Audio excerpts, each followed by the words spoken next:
The Monday edition of the Sports Den ready to go, man. Wow. What's wrong? There's a 10-second delay.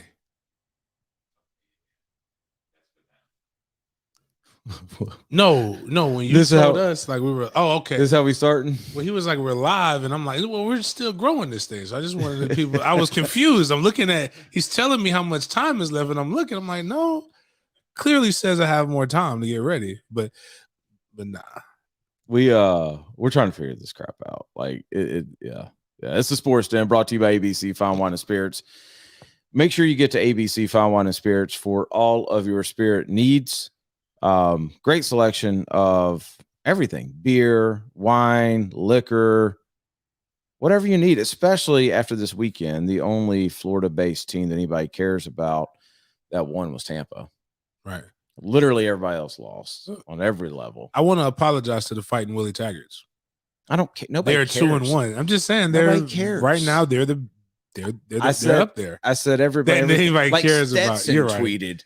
Stetson won. Stetson's like we're the only Division I team that's undefeated in Florida. I mean, Stetson, y'all know your place, and it ain't to tweet that. I didn't even know Stetson was Division I. They're that Pioneer League.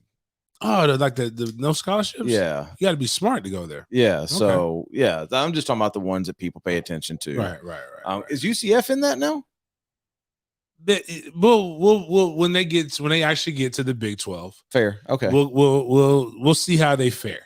I mean, you look at their schedule coming up, and it's like, whoa, like they have a harder schedule than most in the state right now. Mm-hmm. But that's another conversation for another day.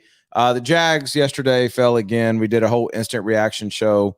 If you didn't get a chance to listen, you can go back to our social media channels and check that out. But we will touch on a little bit today before we get to Florida State, Miami, all that kind of stuff. The day after, for me, I'm usually like a little more encouraged. Not really today. It's like it's worse. I'm kind of settling into just that we suck again. Like at the end of the day, the reality is you can break this down any way you want to break it down. The Jags are nowhere close to even being remotely competitive on a consistent basis. They may pop up and surprise somebody every now and then, but in a game, in a league, James, that's built for parity, they've lost 17 in a row. Right. The first 15, I believe, some of those were I don't know anymore. I used to be with you, but after seeing this, they got rid of. They pushed a lot of people out, and he got people on the same page. And I think, let me rephrase that. I don't think they're. I know they're not trying to lose. I know that for a fact. They're trying to win. They're just not any good. Right. And they don't know how to do it. Yeah, and we broke down the game yesterday, but the reality of the situation is we got overly excited. And I don't think by overly excited, like nobody said playoffs. It was like 6, 7, 8 wins and a 17-game schedule. That was overly excited. Like that, I think that's the part. It was like when I was saying 6 wins, it was like, okay, I'm saying 6, but I'm gonna be honest. Can they get to 9? You know what I mean? Like in my head, it's like, okay, can they do this? And now it's like, 3, can they get to 6? 3, can they get to 5? They're just not very good. I know that pain. I'm currently experiencing that right now. It's I was watching the game last night, which, by the way, the primetime games in the NFL are unbelievable. Unbelievable this year. Game last night was unbelievable. I don't know how good the game tonight will be. I need Devontae Adams to have a big game for fantasy purposes. Okay. But all these games have been unreal. And it just, that Baltimore, Kansas City, the atmosphere in Baltimore, it was just like, why? Why can't we have nice things in Jacksonville? Why can't we have that? And don't give me 2017 because Baltimore's been having it. Yeah. Like Baltimore wasn't losing that game for one reason and one reason alone. I don't know if you know who Michael K. Williams is. You probably don't know the name. But you do, or you are familiar with the show The Wire. Mm-hmm. He's Omar. Okay. From The Wire. Okay. He just recently passed. Oh, yeah. And they did the Omar whistle that he did, like when Omar was coming out of the neighborhood and let everybody know. And I was like, when I heard that happen, I'm like, oh, they're not losing this game. The Wire's set in Baltimore. Is it? Yeah, it's the most Baltimore I've never watched show. The Wire. It's just. I need to. It's I need to watch it. If you can get past the weird accents, because people from Baltimore, for whatever reason, have the worst accent in American history, or actually in history of accents. But it's a very good show, very well written. I have to check it out. I just want to have that atmosphere. And let me rephrase that. I don't care because I'm not going to the game. We can't have that atmosphere. I want it for Jacksonville. You know what Jacksonville needs to do? Shad, you guys listen. We have to utilize the celebrities that we have in our city. We don't do it enough, and the people can't rally behind these. Go ahead and give me these people. So one, my people don't want no trouble. You're jumping ahead. You're messing it up. Okay. But that's who needs to sing the national anthem. Okay. We need to get I forgot the little boy who can't sing his name, but we need the national anthem sang as a Negro spiritual, just like how because he sings everything like a Negro spiritual. We need to get the two guys who have been kicked out, right, or banned from the bank. Right. We need to put them into pride. I'm not going to run our test us, guys. We need to let them run out with the team. And I think once we start doing right by the people who love Jacksonville, you'll see this team start to flourish. I'll go with you on those two. I ain't going with you on them. My people don't want no trouble. I'm telling that would keep me away from the game, bro. We would leave the house 15 minutes later. It's just the way it works. No, but I mean, seriously, I just want to live. But seriously, I don't understand. Get beyond the X's and O's for a second. Okay. Shad Khan's record as an owner is something abysmal.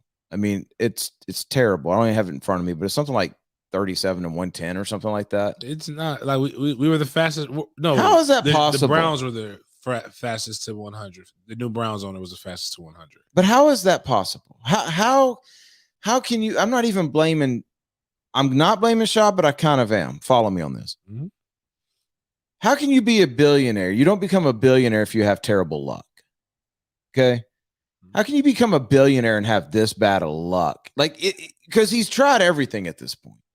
He came in, he fired the coach that was here when he got here, which was Malarkey 1 year. Wasn't really right. Brought in a happy-go-lucky guy, Gus Bradley. Gussie. Right? That went horribly wrong. Mm-hmm. Then went back to the old with Coughlin and Marone and thought, oh, well, wait a second. We got something here. Had 1 year. That fell off the table. Now he brings in the most surefire thing from a celebrity and from a coaching history standpoint that you can find available in the market today. Mm-hmm. And that's not working. You draft a generational quarterback. It still looks the same. You turn over everything. Everything still looks just like it did when Gus Bradley was here. I don't understand how that's even possible in a league that was created for parity. And before y'all start bringing up the Patriots, don't sound stupid when you say that. Don't bring me up Tom Brady. We're not talking Super Bowls here. Go look at the history of the NFL in the last 20 years and the playoff turnover. It turns over immensely every single year. Mm-hmm. The Jags aren't part of that. I mean, we used to have Cleveland to fall back on. Now Cleveland's good. Mm-hmm. Hell, probably one of the top 5 teams in the league. You know what Cleveland did? They had, and it didn't work the first year. And they got rid of one piece. But that was because he was hurt, and they got rid of that one piece to get some more pieces. They had that one off season where they went and got Landry, OBJ. I believe that's when they got the running back. They got they drafted a tight end and Njoku and Ngakwe, whatever his name. Njoku, yeah, but close. Go ahead. And then to protect their quarterback who just was having a hard time. And then they still couldn't win. And then it had to be and then COVID happened. And all of a sudden it gelled. But weren't they getting better before then? They were. But the key is this. They found the nucleus that they wanted and they kept it together. Every time the Jags go on a run or find something that's going good, they got rid of it. Calais, if they would have re-signed Calais, which there was no reason not to re-sign Calais. Correct. I'm gonna go a step further, and now it would have probably taken not close to the money that you gave him before, but a little bit more than you were willing to pay. I can't think of he was helping Robert Kemp with dating advice. Malik, yeah, but I don't think Malik wanted to. Malik didn't want to stay partially because they didn't renegotiate the contract earlier, but you figure out what to do to make Malik want to stay.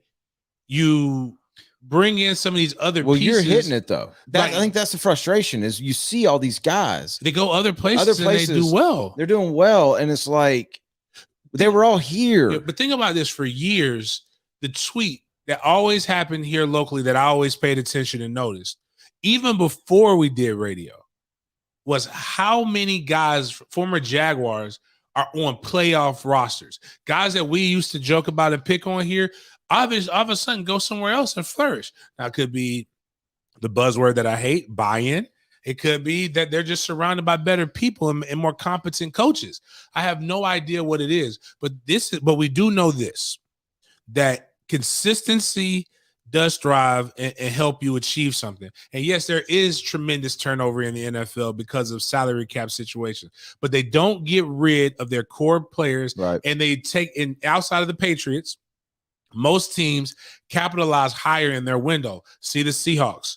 They kept that up. They kept the Legion of Boom around for a lot longer. And then what happened was all of the members didn't leave at the same time. Mm-hmm. It was a slow attrition, which helped them at least consistently make the playoffs. And during that time, they found their quarterback, and then they made that investment. And then they changed their identity.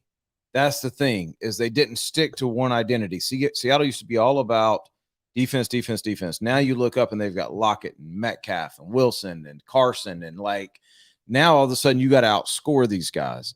They had a coach that was able to go from one style of football to the other style of football. What you were saying about consistency, you can't be great at anything unless you're consistent.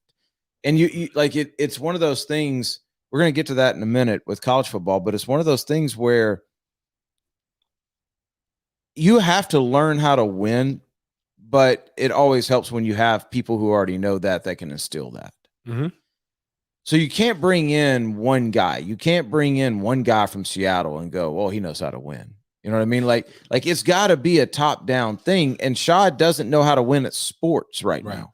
I think the other part of it, too, is we joked about it. Because wrestling isn't a sport. Fair. Yeah. We've joked about it, but they haven't done the deep cleanse. They got to. And well, now you can't because you have Herbs, but you got to ask Herbs, who do you feel comfortable working with within reason? But I need the resumes. So when I'll go back to college. So and this is what I learned through numerous coaches searches. When they know let's say they have 10 candidates they're looking at, they ask those 10 candidates, who are you possibly thinking of hiring? Yep. You don't even have they don't even have to know yet. Yep. But if there could be a list of here's 5 coordinators, offensive coordinators that I want. The reason why they need to know that is because they need to vet them so that when the process is done, when they're signed, you can hire people a lot quicker. Mm-hmm. So what do we need? Herb, I need to know, if you don't think Bevel is it, I'm not suggesting it, but if you don't think Bevel is it, who are the 5 coordinators that you want? And here are the must-haves. Here are we will concede whatever you want, but damn it, they got to have pro experience. I am not bringing in unless there are a truly innovative offensive coordinator. No offense, don't go to Miami and get me Lashley. Mm-hmm. It better be. Don't go to Arkansas and get me Kendall Browse, even though he did have some success. It's got to be on was it Joe Brady was the guy? It's got to be somebody on that level. Yeah. Because we saw what happened and that's even kind of questionable if it's going to work. But if we're going to make that reach, they better be the best when it comes to that, and you got to stick with it and give them time. Well, and that's going to be, I think, the theme of today as we go through everything is sticking with things for consistency and time and building things. Like the one thing, there's going to be a couple common themes, I think. I don't know. We haven't talked about this, but in my mind, as we go through everything today, there's going to be that consistency thing, but then there's also going to be that the past doesn't matter. Right. The past is irrelevant to the present situation. So it's like at some point you have got to turn the page on the fact that this has been a long-suffering program. And we talk about, you use the buzzword thing, culture, all that kind of stuff. In culture, whatever, maybe it's right, maybe it's not, maybe it's such a thing, maybe it's not. But what I do know is expectations are real.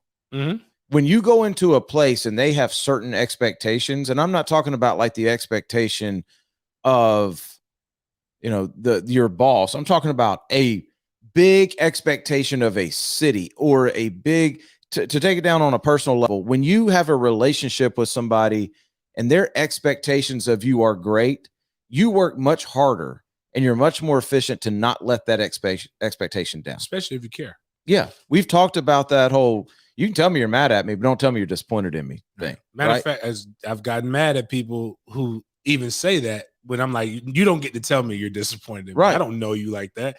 But like, if my mama says it, I remember the one time I'd rather you with me. Give me the spanking. Don't tell me you're disappointed. Well, I was thinking about this last night watching that Baltimore game. Like, it doesn't matter the turnover Baltimore has. It doesn't matter when Baltimore goes and drafts a new quarterback that everybody says can't throw, and he can't, by the way. But we'll get to that in a film session another time.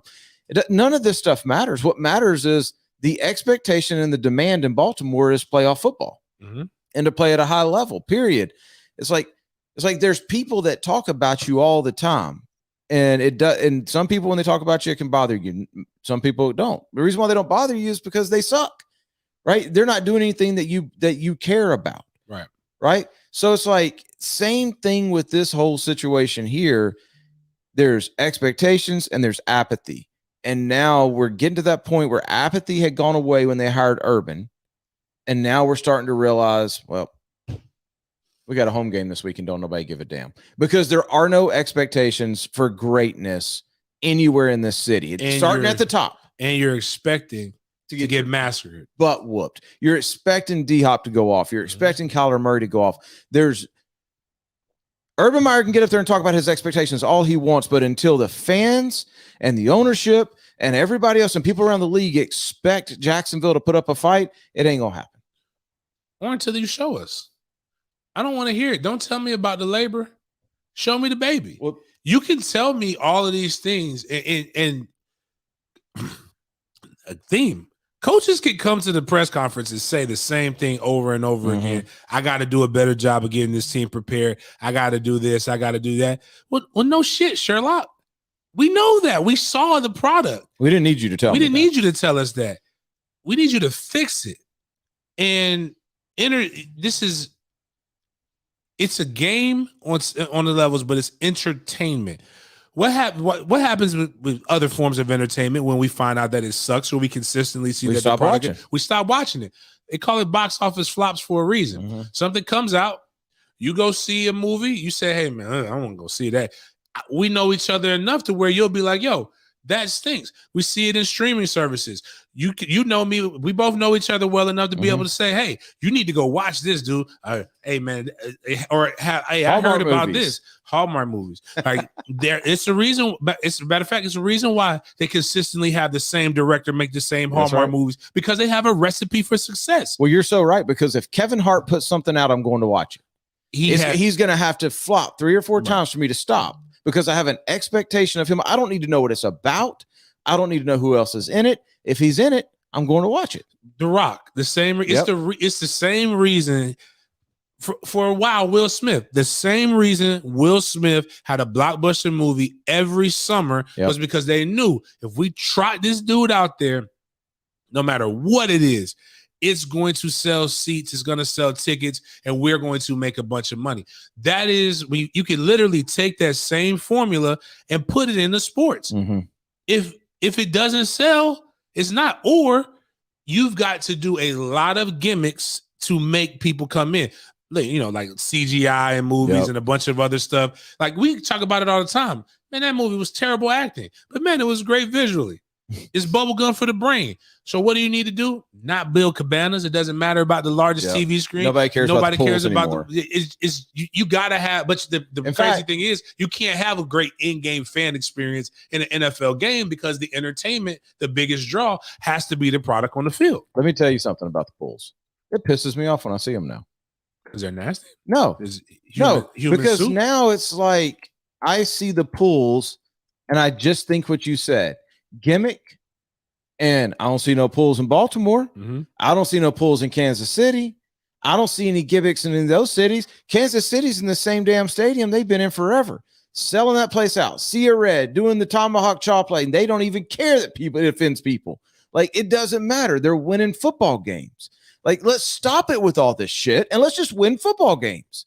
It's not, if you want to get people in the stands and if you want people to spend money, you can build me a dome and you can build me like a suite, and you could say, I'm going to give you that ticket for this team. I'm not going.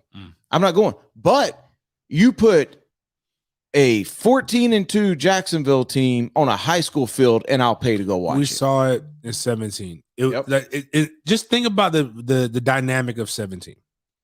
We had riots. We had protests.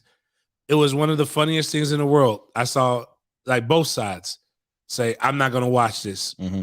People who didn't believe in that they should kneel for the anthem said, I'm not watching this. I'm not watching these players kneel for the anthem. People who believed in why they were kneeling for the anthem said, I'm not going to watch this until Colin Kaepernick comes in, which still to the life of me, like, I don't understand how so many people are behind one person not having a job, but whatever. It happens all the time. I wish people showed that same energy when I got my ass cut. Nobody was sitting there saying, I'm not going to watch the NFL. My family didn't even say that. People who like me didn't even say, James, you want to come over and watch the game? They're like, James, you should come over. You ain't got nothing else to do. Come watch it for us. And I'm not saying what he didn't do was right. It's great. More power to him. Hope he continues to do those things. But I was joking saying, and we had a lady call in, said, there's going to be like 200 seats missing. And I said, ma'am, with all due respect, and she even messaged us on the Sports Den page. I said, with all due respect, if the Jaguars go on a run, your ass ain't missing that because we ain't had that in so long. You don't know when you're going to get it. Mm-hmm. When both of us went to the first home playoff game, packed out, you couldn't get a seat for cheap. I mean, I'm talking about StubHub resale value. 1,000. Like they might not have shown up to the game, but I promise you they let somebody buy their seats. Mm-hmm. And because America loves a winner. And that's the most American thing is apple pie. If you want your job to be easy, win. Be good at it. Just like America loves a winner, America loves to make fun of losers. And that's why Jacksonville gets made fun of so much. If you don't like it, then hold your team accountable to winning, period. Point blank, period. If you want to hear more about the breakdown of the game, go watch the Instant Reaction show from yesterday. Make sure you get to thehumidor.com. Get to thehumidor.com for all of your cigar needs. Huge selection of cigars, already low prices. Go support us. Get to thehumidor.com. Type in Sports Den at checkout. And we got technical difficulties. Sports Den at checkout, and you'll get 20% off of your order at thehumidor.com. Go support those that support us. We appreciate it. Big weekend of college football we're going to move on to. It's so funny. We're going to start with the Florida-Alabama game. Okay. It's funny to hear different people's reactions to this. So I'm going to give you mine. You didn't watch the whole thing, did you? No, I did not. Right. So my reaction is, on a very surface level, is a couple of things have happened with Florida and Alabama. Florida's not scared of Alabama. Alabama has had 2 single-digit games in the last 2 years, both coming by way of Florida. Mm-hmm. Both being, I think, 2 or 3 point games, both come down the last possession. Florida has no fear of Alabama. Florida beat Georgia last year. Mm-hmm. If nothing else, if you don't want to say anything else, what Dan Mullen has done there is created an expectation that we just talked about that Florida is going to compete with the best of the best, and they're not going to back down from anybody. Fair. Nobody else in the SEC can say this. Georgia got whooped by Alabama last year. Everybody regularly, once they get down 2 scores, Alabama, it's a rout. Alabama gets up 3 scores the other day. Florida comes back, which is unheard of with Alabama. Mm-hmm. Alabama had this crazy streak where they had not had 3 consecutive 3-and-outs since 2017, which in itself is amazing. Is ridiculous. Because you're talking about a team that's put in backups plenty of times since 2017. Had tremendous turnover at coordinator spots. Right. Florida held them to 3-and-outs. And the last team to do it was Florida State, by the way. Opening game of 2017. the infamous Alabama don't take this ass whooping personally game. Somebody retweeted that. I saw that too. So as a Florida fan, there are things that I can look at and go, wow, it's being built. I also can look at that game and go, they should have won. I can be upset about that and excited about that at the same time. I don't have to have one feeling or the other. Florida's kicker doesn't miss an extra point. That's an overtime game. You don't have to go for 2. Right? I believe AR plays. That's a different game. I believe it's a completely different game. Emory struggled early. Emory played well later. But the biggest thing that I come away with out of all of that, forget all of the expectations talk, forget what Dan Mullen has done for this team from a psyche standpoint. Last year, Florida was one of the top passing offenses in the country because of their personnel. Kyle Pitts, Grimes, Trask, the whole thing. Now they're one of the top rushing teams in the country. Doing very well. Because of their personnel. I don't give a damn what rumors are out there, Florida fans. Don't ever turn your back on Dan Mullen again like you did at the end of last season. I don't care if he loses 3 in a row. He's your guy. You're not going to replace him. There's nobody else better you can replace him from. If the Jets come in and offer that man $10 million a year, then you offer him 12. Period. Not a shot. I don't want to go where Florida State's going. And that started by them letting an elite coach leave over resources and money. And I feel like if Florida were ever to make that same mistake, and we'll get to this year's team in a second, they would go down the exact same path. They were already, Nebraska. They were going down that path with they were the 2 consecutive coaches. Right. And they didn't let Urban go. Urban left. No. But I don't mean by that. Urban left. But what I'm saying is Champ didn't get a chance to really see it through. Probably should have been fired. Not suggesting that he shouldn't have been. McElwain, who knows what would happen? Well, you knew early that was the wrong hire. Right. Personality wise, and you missed a couple of times, which is really the truth be told. You just got hit eject. Yeah, the truth be told, nobody went into the coaching search and said, that's it. Jim McElwain is the guy we need to go get. Yep. But he's winning with had success with Jim McElwain's guys. Who knows what would have happened? But I think Jim. Yeah, we know. The way he started, wasn't optimal. I say all that to say is that when you know you have something, try to keep it as long. It might just be a human being thing, not just a sports thing. Like when you know you got something good and you've just got somebody does everything for you. Like they have literally, you were low. They have risen you to the best of your ability. Like you could never fathom being where you are right now. And everybody else that you had did not try to uplift you. And then you just let that person walk away for something silly. Like, because you got used to it, or you stopped showing them appreciation. Grass is greener. Like now you sitting here, the whole woe is me, and trying to find that old thing back, which puts you in the past, and it doesn't help you get to the future, even though you do need to have that semblance of where you've been so you can know where you're going, but you can't stay stuck there. I think for Florida right now, I'm more confident in Florida as a program than I've been since the Urban Meyer years.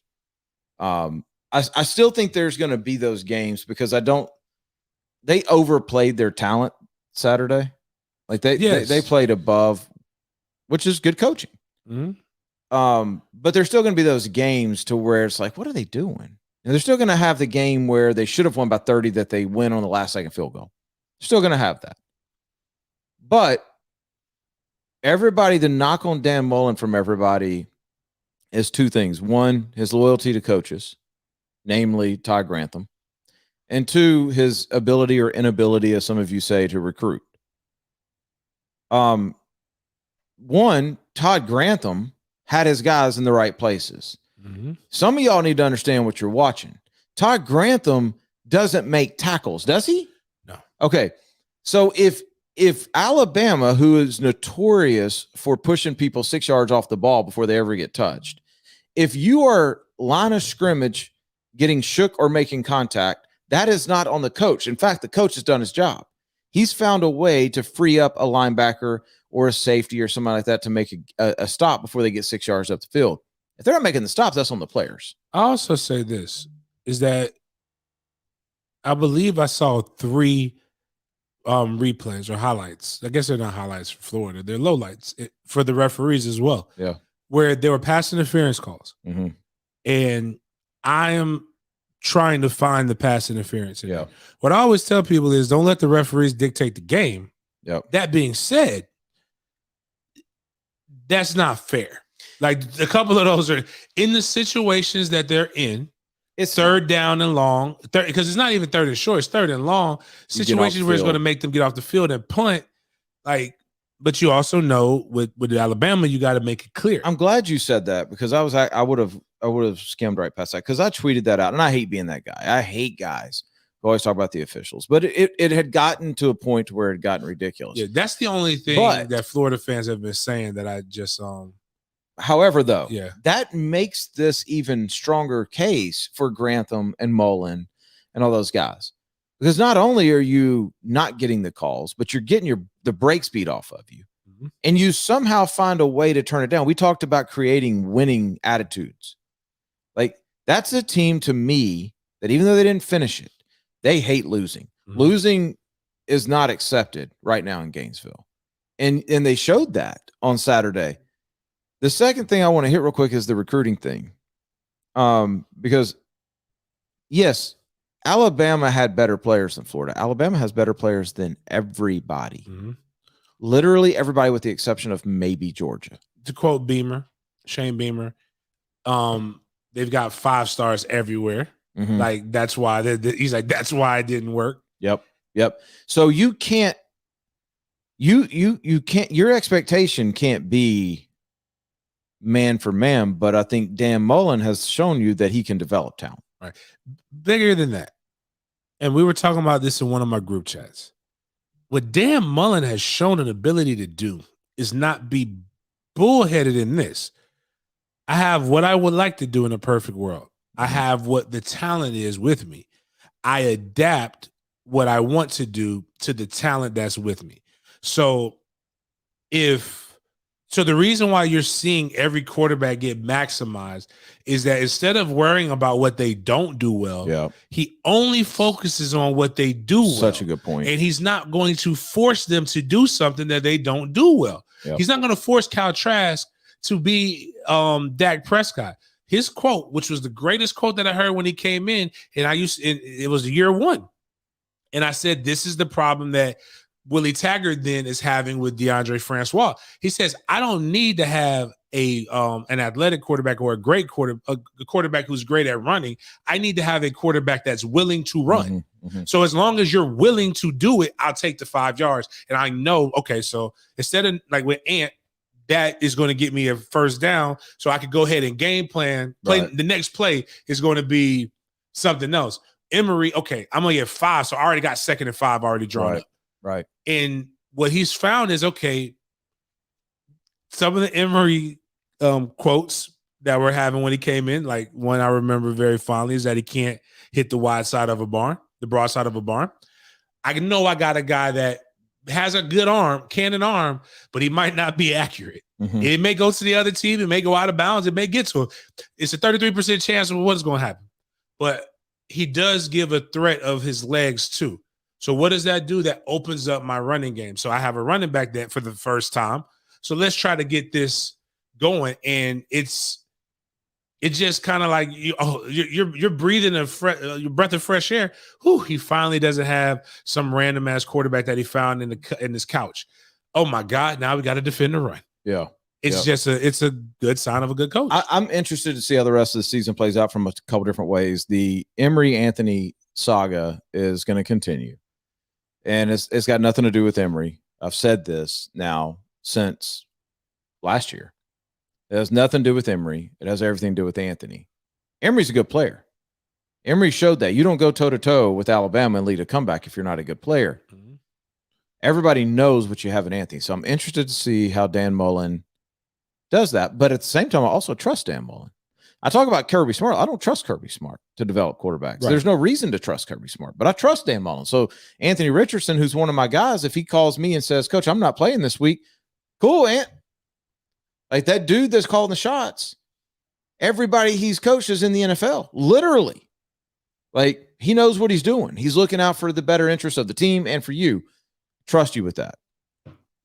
But the bigger thing that I want to see is from a recruiting perspective, they had a lot of cats there on Saturday. A lot of, you know what I saw? A lot of the same quotes that I saw recruits say about Florida State, Notre Dame. Well, that's where I was going. But the difference is it was Alabama, and just like Florida State felt they could have beat Notre Dame that game, Florida walked in and Dan Mullen could legit go and say, man, if we would have had you out there, we would have won. Yep. And it means more because we know what the Alabama product is. Alabama doesn't have that we're overrated. But just like Notre Dame, the biggest asset Florida State had in that recruiting, now it's gone away now, but the biggest asset they had that night was the atmosphere. Mm-hmm. Same thing in Gainesville. You want to talk about fans playing a role? Mm-hmm. Every single recruit, Alabama players, everybody said, yo, that's the loudest stadium I've ever been in. People want to play in that. It's exciting. Mm-hmm. Like that was the same thing. I was with the recruits at Florida State, Notre Dame. Same thing they were saying. Like they were looking around, not even watching the field, looking at everything surrounding, going, yo, this is dope. Which is the funniest. It's the funniest thing about when people see former players or people who are affiliated with the program, maybe going back and forth on the internet. Recruits can see that. No, they can't. Most of them don't even know who. There's so much things going on that most of them don't even know who some of us are. What they can see, though, is how you respond, because that's more telling, especially in the days of with the NIL and a lot of these other things. So, like, if you can see somebody, like, you can see a game where fans are in it from 2 hours before kick until an hour and a half afterwards. Like, that's exciting. Like, you know what? It's really a school that I would probably be afraid of, because even though it is in podunk country, they're consistent. They have a fan base with a wealthy donor base. Arkansas. They've got, and they're used to losing. And you know what still happens? People still go to the games. Bro, best fans in the country. That is something that, like, if they can't, if Sam with a coach that's lovable, if Pittman comes to my house, I got to give him a listen, because thinking of what the bigger picture, like, you can be a king. I tell our quarterbacks all the time right now, in the days of NIL, you need to take a trip to Arkansas. There's so much money up there. It's so beautiful, that campus, and the fans are unbelievable. They have nothing else in their life except for Arkansas football. Not even teeth. That's mean. That's mean. We'll dive more into Florida on another time, but well done. I mean, it's a loss, and it's chalked up as a loss. And at the end of the season, if there's 3 more, then we won't even remember that. Just like we don't talk about the championship game last year. Like you talk about the LSU game and you talk about the Oklahoma game. It never gets brought up how good that SEC championship game was. If Florida loses 2 or 3 more, it won't get brought up again. If they're able to run this back in Atlanta, then it's going to mean more. And Florida fans will be upset if they lose that game. But right now, it's a hell of a measuring stick. And to be honest with you, what people don't realize is Alabama right now kind of got a little tough sledding going up against them. No doubt. Arkansas, what Lane is able to do with Ole Miss, Matt Corral's a real deal. Lane has been able to show that he can put up points on anybody. Yep. Texas A&M. The only thing going for Urban right now is that 2 of those schools that you just mentioned are Power 5 JVs. So if Lane messes around and beats you this year, you ain't got to worry about Lane Kiffin probably being at Ole Miss. Like, they're not. Ole Miss has never won. You said something about Urban. My bad. I didn't mean to say Urban. I meant to say Lane. I meant Saban. Oh, I got you. Okay. Like, somebody's gonna come and say, you know what? Some big time, like not big, big time traditional power is going to say, you know what, Lane? We forgive all of the stuff that happened when you were a younger old ass man. Now that you're an older old ass man that's still single, we could you show more discretion. Matt Corral's a real deal too. But no, I mean, I think obviously it's Florida, Georgia. Halloween weekend is going to determine who plays Alabama. I think Alabama goes ahead and they run the table with this. Yeah. But you're right. They will be battle tested when they get there. And I think that SEC championship game will be as competitive as it's probably been in a long, long time, whether it's Florida or Georgia in that game. And so we've got a lot of time to get into that, but well played, Dan Mullen, well played Gators, well played Gator faithful. Like that I was getting ready to turn it off, bro. I ain't gonna lie. Like I walked outside with the dog and with Angie and was like, oh, we can stay out here a little bit. It's nice out. And then I came back in and was like, oh shit, we got a game. Let's move to, I want to end in Tallahassee. So let's move to Miami real quick. Okay. Miami, I don't really know what to tell them. Like I mean, like I don't think you get rid of Manny. There's people calling for Manny's job. I can understand why. But they're gonna hate me for this. It's not a good job. Yeah, I think they saw this report that went out, and you gotta have, like, I blame the national media too. So like Miami is one of those stories where college football was so fun in the 80s and 90s. And even those early 2000 teams that I battled against, so much fun to see them that good. But there was a report that said it was a top 15 job. And this is why I'm going to say it's not. Has nothing to do with the recruiting, has nothing to do with the history and the prestige. It has everything to do with the fact that you don't get a chance to, the things that we just talked about with FSU and Florida, like playing big games. Your biggest game has to rely on rivals bringing a ton of people, not your own fan base. Like your fan base should be the one that fills the stadium at all given times. That's one. You have a small school that only has about 5,000, maybe 10,000 at most students every year, and they're not there for football. They're there for your incredibly good academics. And that's not why your football players are there. Everybody else is there for the incredibly good academics. Your school doesn't support football like that. And it's just difficult. So, like, they're not going to be able to pay a buyout for Manny and get – just be honest, man. I want you to dead serious. This is no troll. No troll. Because every time I say something, people think it's a troll. Mario Cristobal is not leaving Oregon. There was a Lane Kiffin to come report. to Miami. There was a Lane Kiffin report. Ole Miss can pay Lane Kiffin way more than what you can afford to pay. Ole Miss him. is a way better job. Here's the reality. Here's when you should have known where your university truly felt about football and why you shouldn't have done what you did. Because you made the same mistake Georgia made. When Mark Richt had to come in and he had to put $1 million of his own money to facilities. Oh, no, my bad. Not just to facilities. He took money and put it toward paying for better assistants. Like, the facilities is showing that I have something that I want to invest into the future of the program. My name or something. And it's his alma mater. It makes sense. But when I got to take money out of my pocket to pay for the assistants, which should be de facto, that's when you know you're in a situation where, okay, we may be in trouble. Like, or not in trouble. We may not be as committed to the long-term success of our football program as we would like them to be. And I think Manny is any coach that comes there, and it's one of the best things about Miami. It's one of the worst things about Miami is that you are always battling ghosts. And what I mean by that is because not all of them are dead. You're always battling the whispers of the past of the Miami teams. Your 5 rings chant is starting to ring as hollow as Brown, as Harvard, as Princeton. Like other schools that have 5 national championships, but you wouldn't know that because it was so long ago. I was in high school. I was a senior in high school the last time you won a national championship. And that I'm about to have, like I was 20, I'm having my 20-year reunion this year. So like, well, the people that you've already missed on recruiting that are already in college was the last people that were even alive. Right. When you won it. The people that are graduating high school now were not alive. And you're no closer to getting back to it because you've allowed multiple powers. You haven't even won a conference Georgia Tech, I believe, has won a conference championship. Wake Forest has won a conference championship.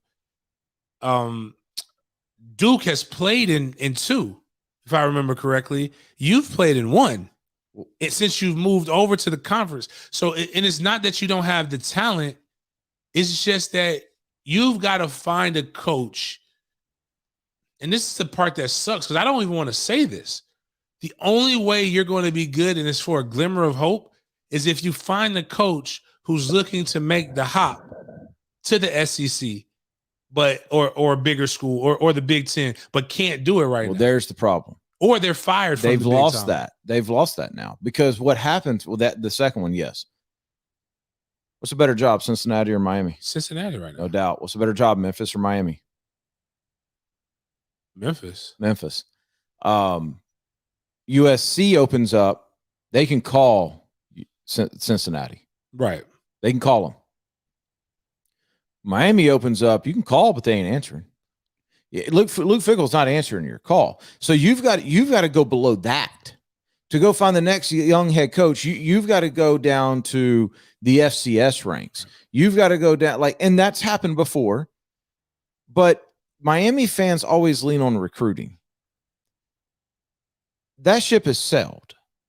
And here's where I think Manny's messed up too. Well, look, can I finish that thought real quick? Because it's not Miami still has amazing athletes that come out of it. Tons of it. They're guys who are going to go to the league. They don't give a damn about you.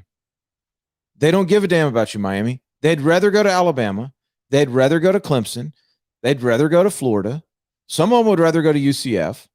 They'd rather go to all those places. If you look at your schedule thus far, if you want to know where you're at, and Miami fans are going to hate me for this, but argue it. You've had 3 games. Alabama smoked you. Michigan State beat you pretty good. Your closest game was App State. And they had that's your level. And they had you dead to rights. That's your level. That's the level that your football pro. You and App State, if you look at every measurable thing there is, the bowl games, recent bowl games, attendance, revenue, everything, you and App State are identical. That's the level right there. People don't leave good jobs to go to App State. People leave App State to go to good jobs. So you better start finding the coaches that want to use your program as a springboard to get their dream job instead of going and finding the guys who you think you are their dream job, Manny Diaz. And you brought up this, and then we're going to talk about another school that's on the verge of being a dead program.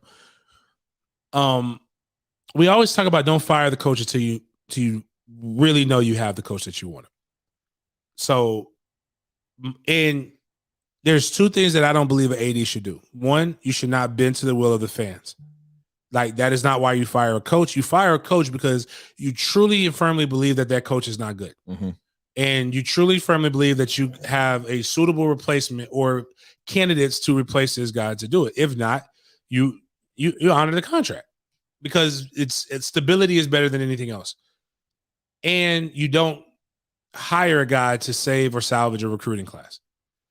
Miami did both of those things. So when they fired, Manny left to go take the Temple head coaching job, which I believe if Manny looks back on this whole thing 10 years from now, he's going to say that's where he made the mistake.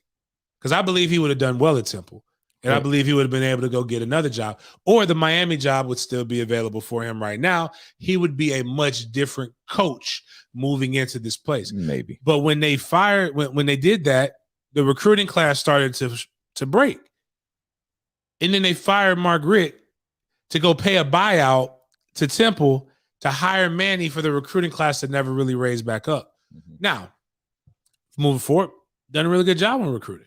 They did have the jokes about the iPhone note and things of that nature, but Manny hasn't done a bad job recruiting. His problem comes in coaching and coaching the big game. Mm-hmm. And because he wasn't ready. And I saw a guy, this Kane fan, I don't know his name, but it was in a group chat. He was very passionate, very Hispanic, very stereotypical Kane fan, but very passionate about it.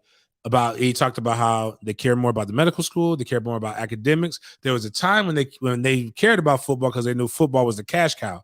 Now the research and everything else brings in the money as much, if not more than what football brings in. But he says it's not, and this is what I believe about the school we're going to talk about next. It's not on the job training. You need to find a guy who is the next step up, that knows how to do this. But to hire a first year head coach that really wasn't doing anything, and when I knew it was going to be bad, remember when Manny left, because we picked on it. Mark promoted Banda, who we all said was the bartender. Mm-hmm. That was Manny's, one of Manny's good friends. Mm-hmm. Manny takes the job. He doesn't even hire his homeboy as a DC. Demotes him. There's no loyalty. Yeah. That's when I realized, I'm like, yo, this dude wilding already. But it is just. I don't think you move on from him yet, though. No, not unless you know you got somebody good, and you're not getting Mario Cristobal. He's not leaving Oregon. One, I'm gonna tell you why. Bigger than, even if it was Alabama, might be the only one if Saban retires, and I doubt they even go that route because they can probably see it for what it is. Phil Knight ain't losing twice. People can say whatever they want to say about Willie Taggart. Phil Knight is the reason why Willie Taggart got $5 million. Phil Knight upped his salary. Phil Knight paid all the employees. CEO of Nike. Yeah, CEO. Yeah. All the coaches. This is a reason why he's the reason why we're paying damn coordinators 1.7. He paid Levitt 1.75 million to stay his ass in Oregon. He paid Cristobal over $1 million, I think, to stay as the OC. He gave him all Nike stock in retirement. He pulled out everything. He is not letting that guy leave. So as you're saying this, there's a name ringing in my head, and I want to ask you this. For the record, I think they should keep Manny at least through next year. At least. So, but Jamie Chadwell, Coastal Carolina. He's got to make a move before this class leaves, right? Before the bubble burst. Because they're gonna eventually start trying to schedule bigger games. Yeah. And you can't win with 5'10" offensive linemen. I've known Jamie for 15 years. And he's a superstar. He really is. Like, he's really smart, great recruiter. But I don't think Miami could pull him. And that's where I'm going. Like, I'm not saying Miami is not Coastal Carolina. What I'm saying is, if Jamie Chadwell gets a Miami offer, he knows it's just a matter of time before he gets Tennessee, Mississippi State. You know what I mean? When that happens, you get like the Jimmy Sexton coaches carousel starts, and he's not just having Miami offering. That's my point. He's having 5 schools, and when he looks at the 5 schools, who's going to pay me the most money? And I think, where am I going to win? And win, get paid. And I think that's really where Miami is going to struggle. So when Miami fans like pick on me, they're like, "Oh, you guys are losing, dead program, blah, blah, blah." I have nothing to say about that. The only thing I can say is that we have a huge ass alumni base that pays money, not to the SEC level, but to a level that's high enough to where I know in 30 years we'll still have a football program.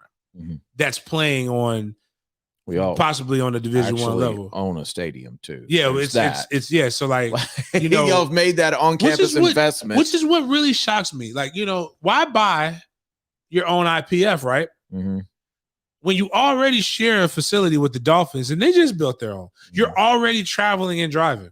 Why not just take it to the next level? Recruiting. I don't know, man. Recruiting. That's what it was for. Let's wrap up on Florida State because we have gone a little bit long here. Florida State in shambles. Miami is a long-term problem. Florida State is like, something's got to happen before it turns really bad. Here's the part that stings. I believe Mike Norvell is a good coach. But here's what I think: Mike Norvell got put into a situation that is bigger than him that he should have never been in. And he's having to fight or listen to critique that's pointed because you're losing, but it's really a bunch of people like overcome or like pushing something off on him.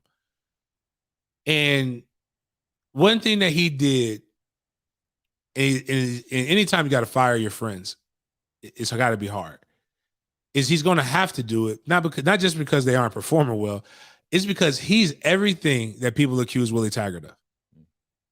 They said Willie Taggart hired nothing but his homeboys. Willie Taggart, 7 of those guys that Willie Taggart hired, he never worked with. So they can't be your homeboys. Actually, all his homeboys stayed in Oregon. You hire all these people, and I say this, they're probably not homeboys, but all these people, most of these people on your staff are from your tree. That's one of the things that we hyped up the most, was that your tree breeded success, but it's not here. Now, that, and then just some of the other stuff about the incompetence. And I'm trying to say this the nicest of ways. But I sent you the tweet. And that was a direct quote from today. The last 3 weeks of press conferences, if you love football or you know football, or you love the university, makes you want to tell them to shut the hell up and stop doing press conferences, because it makes them seem like they are incompetent and do not know what they're talking about. And I know that not to be true. When you have your offensive coordinator come out and open his mouth and say, we prepared for zone all week, I wasn't prepared for man coverage. Is that what he said? That is what he said. That was a quote from the press conference. Even if that to be true, teams run multiple looks in today's game. Nobody just runs all of one thing. That's one. Number two, for them to feel like they are that good, that I don't care what people say, the talent's not there to Florida State of old.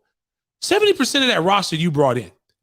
You recruited it, or you got it out of the transfer portal. Those are your guys. So what that is telling me is, if you're not talented enough to be able to have man beaters against Wake Forest. Wake Forest should never even think about playing man against Florida State. But here's what this tells me.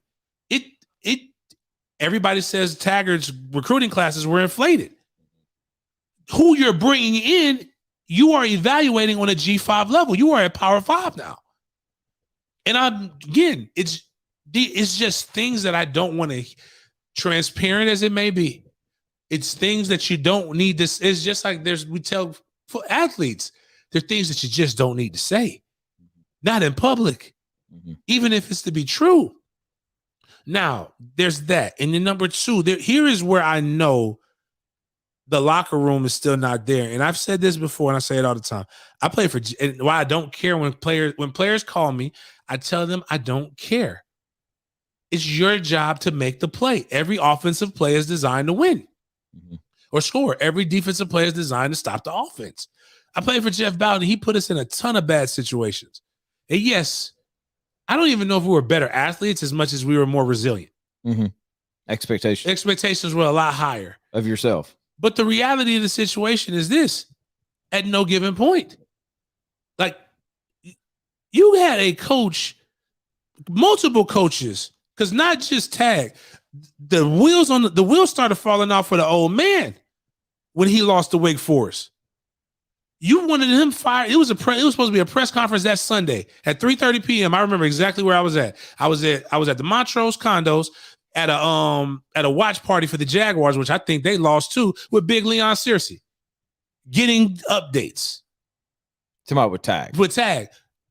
And I'm not calling for him to be fired, but now you have got to make moves. And you make $625,000, which again is way too low for a coordinator at a top Power 5 You're talking about Dillingham here? Yeah, Dillingham is the one who's like, okay, but it's not just Dillingham.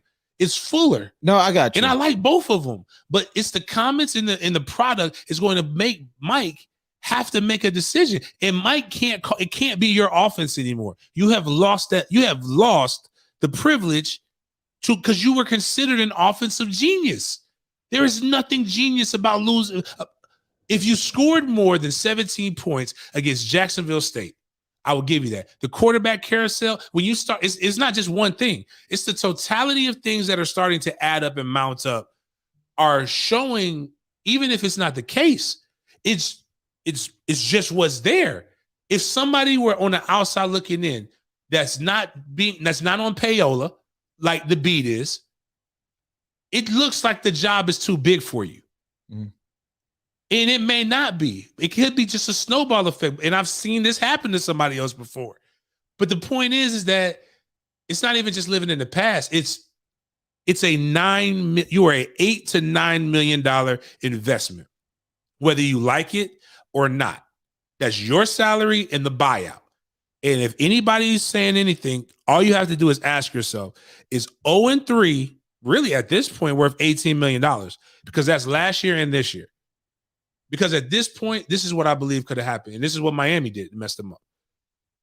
You could have let Tag finish out. Got the COVID year. Probably would have gave him that year. You know what you would be in position to do right now? Fire Tag. Which was going to happen if everything kept going that way. You would have fired Tag. You'd have more stability in the program, more possibly. And you know who would probably be around to hire? Mike Norvell. Okay, couple things. Because I don't disagree with anything you're saying. But the thing that every time that I think about Florida State and coaching, thing I go back to is me walking in that facility over the summer and you guys not wanting to understand how serious the situation was when we talked about this. Right.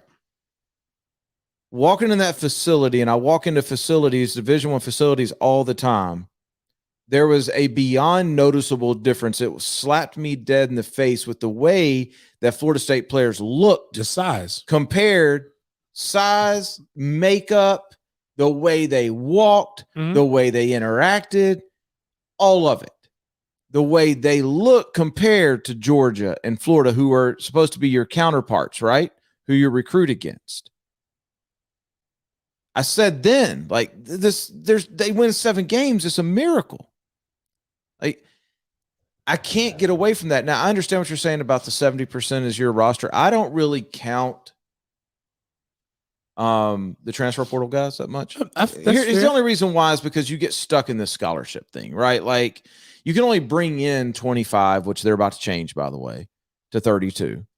It still depends on, like, you can bring in as many as you want. You still got to cut people. Right. You can only cut 85, whatever it is, or the expanded, whatever it is. So there's times I think, like, when new coaches, and it happened with Willie and it's happened with Mike, to where they look at the roster and they're like, okay, is this kid in the portal better than what we have? Yes. Yes, he is. Is this kid in the portal, would we recruit him? No, but he's still better than what we have. You know what I mean? Mm-hmm. So I don't really put all that in there, but I think, and the reason why I was consistent with this with Miami, and I said this last year with Florida's defensive coordinator, by the way, I don't think you make any changes. I think that model has proven to be broken at the college level. And the way that you combat a lack of athletes is you have athletes who know what they're doing and play fast. And when you flip a system, you eliminate that. I think I'm not suggesting you flip a system. I'm suggesting that when things like this happen, somebody has to be held accountable. And the one I feel the worst for, believe it or not, is Fuller. Because there's jokes and videos that I put up where you see guys in position to make plays. They just don't make the play. Yeah. And there are a plethora of other things, but like this is what scares me. And when I hear somebody say, we didn't practice, like, you practice man beaters. You have those. You have those plays. I don't know. I haven't talked to him, but I'm gonna guess he wishes he had that statement back. I believe it. Yeah. But the problem is you said it, and even in base, because even when I was coming up, so we had our base plays, right?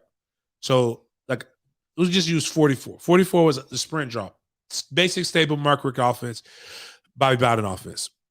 I know how to every camp we ran against 3-4. 4-4 base, our 4-3. Not Tiger. Bears front, tackle, nose tackle. So basically a 5 down.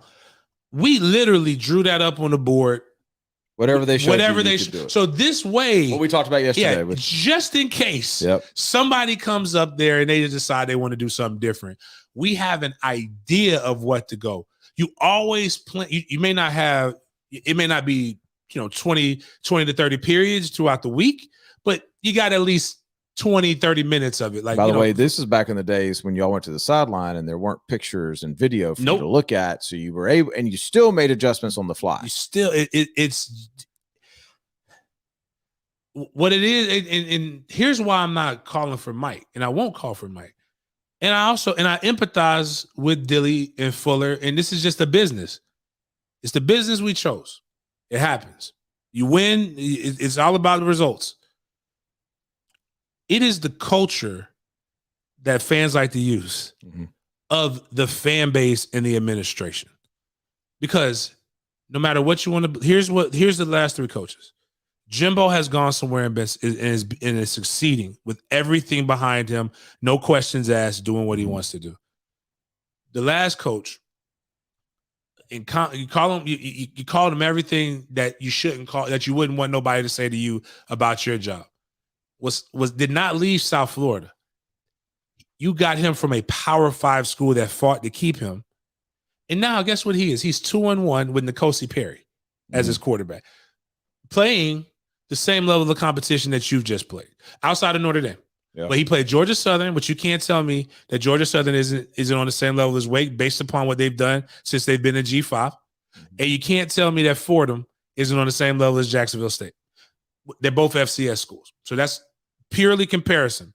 And now a guy who did go to a Memphis program that was built but had success at Memphis is coming in and dealing with the same thing. What that's showing me is that there is something with the expectations that the fan base is placing on people, and it's not just the negative ones. It's the fact that every transfer that we brought in is all of a sudden the savior of the program without people watching a lick of film.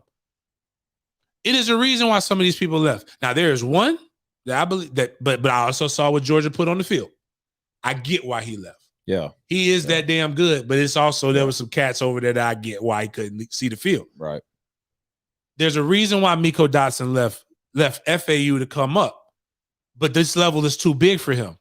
Dylan Gabriel, check this out, and this is Dylan Gibbons, my bad. No knock on him, great guy, still not starting here. Dylan Gibbons, my bad. He was the offensive guard from Notre Dame that got beat out by somebody at Notre Dame that a transfer from Marshall who came to Notre Dame beat that guy out. Just because he came from Notre Dame and Notre Dame has a history doesn't mean he's better automatically. It doesn't qualify it. At some point, you got to keep your guys and build with the people who are going to be here for 2 years. You brought in a bunch of one-year mercenaries that ain't doing it. They aren't providing. You are worse than you were last year. You were worse than you were before they came with the mercenaries. And when you look at your recruiting, you actually limited the amount of high school guys you could bring in to bring these guys in. What what that did? It retarded your growth for next year. Because now you don't have you could have more bodies that could be providing you something more than what they're doing for a much longer period of time. I think they're going to have plenty of spots after this year. But still, it's like, I mean, that quarterback room alone, I think we got one more year, but eventually the APR is going to come back. You missed your opportunity. Yeah. Or you're missing it. So the only true fail-safe in all of this is that you've got the number one prospect in the nation for some reason is hell-bent on being a Seminole. And he's got a good personality. He's helping. And he's helping recruiting. And you got a quarterback that's fine. But I will say this, is we've seen this story before. We've seen Sam Howell be loyal all the way up until he wasn't. To the point where you saw Jeff Sims be loyal until they weren't. Right, until they weren't. You saw him lie about taking a visit to North Carolina to try to keep it secret. Then Jeff, Luke Altwell last year, or Altmaier, Luke Altmaier. Yeah. Again, it's not an indictment or a dislike. It's literally what's just there. And I want for all them to be successful, and I want to help in any manner in which I can. But the product is so bad that the only thing you're going to eventually do, and when this happens, you're all probably fired. You may actually unite the fan base with their hatred of what they're seeing on the field. And I'm not a guy to call for coaches' job. This is me just saying what's probably going to have to happen in this next season, or what our athletic director Coburn feared would happen by keeping the last one. You're going to make the other Mike's job hard. Mike Alford, the Seminole Boosters, job hard, because people aren't going to come to the games to continue seeing this. You have me curious now. I want to watch I didn't watch a single snap of Florida State Wake Forest, but now I want to watch it because I'm curious. I was just thinking about this as you were talking. If I'm a defensive coordinator and Mackenzie Milton rolls out there, and I'm not worried about him moving around, I'm playing man. I'm playing 2-man or man free because I'm not going to worry about a running quarterback. If the other one's in there, I don't know how. Like, you better have a hell of a spy. Like, I would have to play zone against him. But here's the other thing. I got to have to play zone against him. How you're banking on this kid being more loyal to you than you've been to him, than any coach that he's had at Florida State. I'm just saying X's and O's. But what I'm saying is I said it on this show and everywhere I could. We can explain away the 3 interceptions against Notre Dame. Mm-hmm. You cannot explain the turnovers that Mackenzie Milton had. Not one of them. He had a bunch of them? He had 4. Oh, I didn't know that. No, I mean, I'm just thinking. But even against Jacksonville State, the interceptions are right to the guy. Yeah, from an X's and O standpoint, like if you play man against a running quarterback, you're gonna get gassed. Like, which could explain like one of the big. Again, everybody says he can't throw deep, but I always joke. There's this one play in the offense: drop back, climb the pocket, throw the post. Yeah, big play, touchdown. Yeah, I mean, you turn your back on Jordan Travis, he's going to get 20 with his legs. But now you got me curious. I'm going to go watch the game. Maybe I say that. You know what, Florida State? Probably not. No, I wouldn't. I'm not going to do it. Like, there's some people who asked me to give a breakdown, and I'm like, no, I didn't want to do it. I didn't want to do an instant reaction. Yeah. I got all these old heads calling me, asking me what's going on. Like, I'm calling the plays. You saw it. You saw or if you didn't watch it, you saw the box score. My last thing with this, and this could go for anybody who's going through a situation, pro, high school, college, where you're losing. It's specifically parents. If you join these groups and you're loving on it when they're praising your son, please preach this. Don't be shocked when your son isn't playing well and they bash him. Oh, I'm coming just from stop it at parents. Don't join the group. Right. Just don't join the group. Don't read the notifications. Don't look at your kids' Twitter. There's a young man, I'm not going to say his name, but he's a corner and he hasn't been playing very well. And yes, the fan base has been saying some things that are very hurtful and mean. This is the nature of the game and of entertainment. If you didn't know that, then I'm sorry. Like, now you know. Now you know. And it's best that you just not pay attention to it. And as like my grandmother said, don't read the good, don't read the bad. Nobody told your dumb ass to read. Yep. They brought you there to play football. Keep it that way, because if you're in this for extra praise and adoration, you were never going to make it anyway. You have to be firm, and especially at DB.